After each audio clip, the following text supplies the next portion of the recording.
Glória ao Pai, glória ao Filho e glória ao Espírito Santo de Deus, que vai nos dar a palavra hoje, irmãos, que está em Jonas 3, no versículo 1 e 2, que diz assim: Veio a palavra do Senhor pela segunda vez a Jonas, dizendo: Levanta-te e vai a Nínive, aquela grande cidade, e proclama nela a mensagem que eu te direi. Aqui, irmãos, esse relato aqui vai nos dizer, né, que o peixe já tinha, aqui tá dizendo que vomitou Jonas, sabe?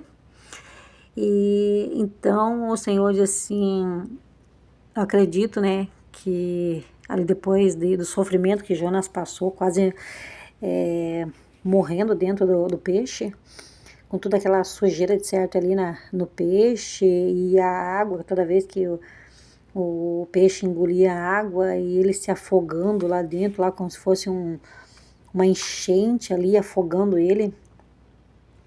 Aqueles matos, aqueles negócios lá que tem embaixo da água lá que os peixes engolem, né? Nossa, eu imagino que coisa terrível que o Jonas deve ter passado sem ar, se afogando lá dentro. Ai, olha, a gente não consegue imaginar, né? A palavra diz assim que ele viu a morte perante ele. E aí depois que o peixe vomitou ele aqui, então o Senhor falou para ele: levanta-te agora e vai fazer o que eu falei. E aí, irmãos, a palavra vai dizer assim, ó, que Nínive, que Jonas pregou, e Nínive se arrependeu. Aí, irmãos, o Senhor, ele diz assim, ó, ele não só diz para você, mas ele diz para mim, porque a palavra vem para mim primeiro e serve para mim também. Quando Deus mandar você fazer algo, vai e faça. Porque da mesma forma que o Senhor não poupou a vida de Jonas, ele não vai poupar nem a minha nem a tua. Nós vamos padecer, nós vamos sofrer, aleluia, Jesus. E o Senhor sabe como castigar a mim e como castigar você. Aleluia, Jesus. Nós estamos numa fase, irmãos, que nós temos que fazer a vontade do Senhor sem reclamar e fazer com alegria. E por que Deus não desistiu de Jonas? Ele podia ter deixado Jonas morrer lá dentro daquele peixe, pronto. Chamava outro profeta, outro que quisesse fazer a vontade do Senhor, dá tudo certo. Mas por que, irmãos? Porque o Senhor sabia que a forma que Jonas ia pregar, o povo ia se arrepender. Sabe, tem uns profetas assim, que só prega exortação. Parece até eu assim, né, a missionária Solange, né? Muitas vezes a gente não recebe um amém, não recebe não aparece um glória para Deus, nem um amém, nem nada. Porque a palavra de exortação, sabe, a gente se sente frustrada. A gente não tem vontade de dar glória, a gente não tem vontade de dar aleluia. Por quê? Porque confronta a nossa vida. E o Senhor, ele tem me levantado para confrontar a tua vida, aleluia, Jesus. Mas ele confronta a minha primeiro também. E aí, o que o Senhor fala para mim e para você? Vai fazer a obra que eu mandei. Porque assim como o Senhor não desistiu de Jonas, porque o Jonas, ele tinha um jeito de falar que aquele povo ia se converter. De repente, se fosse um Moisés lá pregar, o povo não ia se converter, porque Moisés diz que nem boca ele não tinha falatória. Ele não conseguia se expressar. Então o Senhor levantou o Arão, o irmão dele, né, que provavelmente tinha facilidade em falar com a multidão. E Jonas, com certeza, ele também chegou lá já metendo a boca e xingando e brigando. E eu acho que vocês não vão se arrepender, vocês vão morrer. Se arrependa logo, porque tantos dias o Senhor falou que vocês vão tudo morrer. Então se arrependa logo, porque o tempo já está passando. E um dia ele foi lá e pregou para toda aquela cidade lá.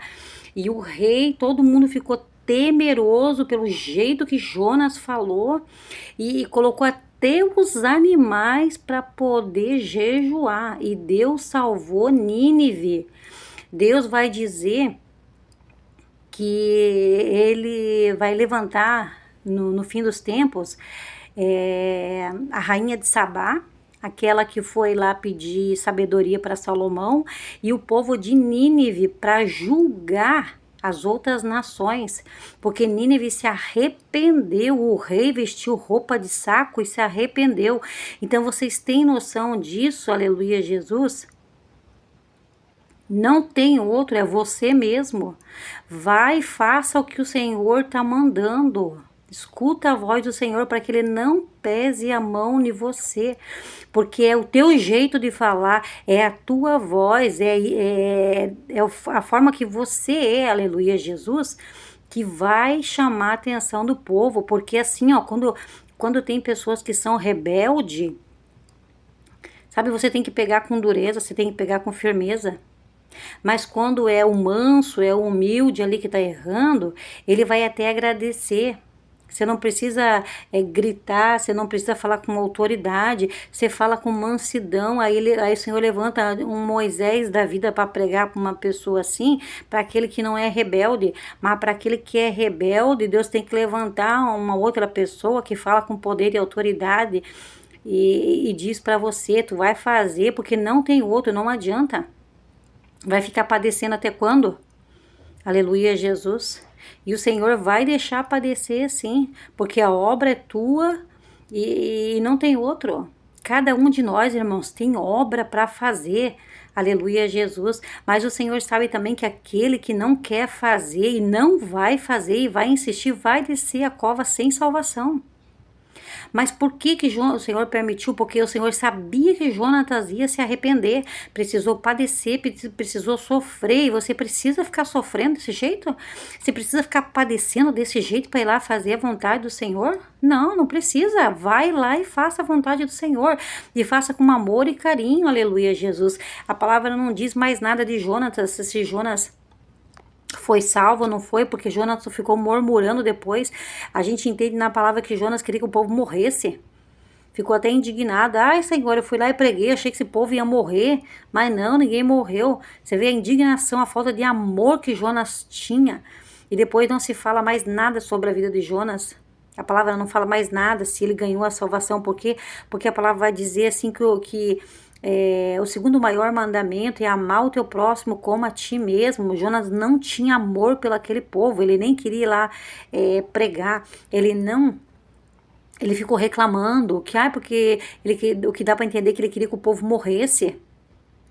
Cadê a falta de amor? Aleluia, Jesus. A palavra vai dizer também que se você não tem amor pelo teu próximo, se você disser que você ama a Deus e não ama teu irmão, você é um mentiroso. Aleluia, Jesus. Como que você pode amar a Deus que você não vê ele e você não amar o teu irmão que está ali na tua frente? Você consegue ver, você consegue conversar com ele, você pode pedir perdão para ele, e você dizer que você não ama o teu irmão, mas você que ama a Deus, sendo que você nem não vê a Deus? Então, irmãos, como que, a gente vai saber se Jonas ganhou a salvação? Porque ele ficou murmurando depois ali. Aleluia, Jesus. E o Senhor teve um pouco de misericórdia dele, brotou uma árvore ali que fez uma sombrinha ali, ele ficou murmurando, o Senhor fez o quê? Pegou e tirou a árvore ali. É isso que acontece com o murmurador. E a palavra não fala mais nada sobre Jonas, se ele se salvou. Eu sei que o murmurador não vai entrar no céu. Amém, irmãos? Então eu deixo essa palavra primeiramente para mim e depois para você. Faça a vontade do Senhor. Não fique se negando em fazer para que depois você não venha pagar o preço. Amém? Então deixe essa direção em nome de Jesus.